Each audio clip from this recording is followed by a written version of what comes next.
Hi guys, అందరు ఎలా ఉన్నారు? సూపర్ ఉన్నారు కదా. నేనేమో సూపర్ ఉన్నా అండి. నేను వేసిన ముగ్గు ఎలా ఉందో చెప్పండి గైస్. మరిన్ని వీడియో అప్డేట్స్ కోసం మన ఛానల్ మీద ఒక కన్నేసి ఉంచండి. అలానే ఒక లైక్ అండ్ సబ్స్క్రైబ్ చేసుకోండి గైస్. అలానే మనం ఈ వీడియోలో Srimathi Annapurna catering serial latest promo explain చేసుకుందాం. అన్నపూర్ణ అలానే లలిత వీళ్ళంతా పోటీ చేస్తూ ఉంటారు కదా. ఆ ఓటింగ్ రిజల్ట్స్ వస్తాయన్నమాట.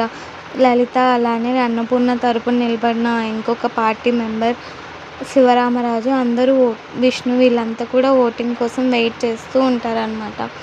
వెయిట్ చేస్తూ ఉంటే కార్పొరేటర్ వచ్చేసి లలితతో మీ పార్టీలో గెలిచేది మీరు ఒక్కరే అనుకుంటా అంటే, లలిత రివర్స్ రిప్లైగా నేను గెలిచినా అన్నపూర్ణ గెలిచినా రివర్స్ పిడి పడేది మీకే అని అంటూ ఉంటుంది. ఇంకో పక్క ఏమో అన్నపూర్ణ ఓటింగ్ రిజల్ట్స్ దగ్గర రాకుండా బియ్యం ఆరేస్తూ ఉంటుంది గైస్. ఇదంతా చూస్తున్న బాలు విష్ణు ఏమో ఏంటి ఇంకా అత్తయ్య రాలేదు అని అంటూ ఉంటుంది గైస్. By bye guys.